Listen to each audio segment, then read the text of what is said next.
बिस्मिल्लाहिर्रहमानिर्रहीम। अल्लाह के नाम से शुरू जो बड़ा ही मेहरबान नहायत ही रहम वाला है। आज जिस मौजू पर वीडियो बनाने लगा हूँ वो ये कि सोने से पहले की कितनी सुन्नतें हैं।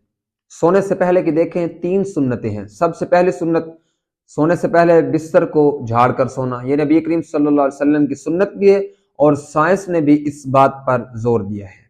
दूसरी सुन्नत आयतुल कुर्सी पढ़कर सोना। नबी करीम सल्लल्लाहु अलैहि वसल्लम का इरशाद है कि जो शख्स रात को सोने से पहले आयतुल कुर्सी पढ़ के सोता है, अल्लाह तबारक व तआला आसमान से उसकी हिफाजत के लिए सारी रात उसकी हिफाजत जो करते हैं फरिश्ते भेज देता है। तीसरी सुन्नत के सबको माफ करके सोना। नबी करीम सल्लल्लाहु अलैहि वसल्लम ने फरमाया सबको माफ करके सोना ये मेरी सुन्नत है। इंसान का कोई पता नहीं कब रूह परवाज कर जाए, इसलिए माफ करके सोना हुजूर की सुन्नत है। इस छोटी सी वीडियो को जरूर शेयर कीजिएगा इस नेकी की नियत से, और मेरे चैनल को सब्सक्राइब करना ना भूलिएगा और अपनी राय कमेंट सेक्शन में जरूर दीजिएगा। तब तक के लिए अल्लाह हाफिज।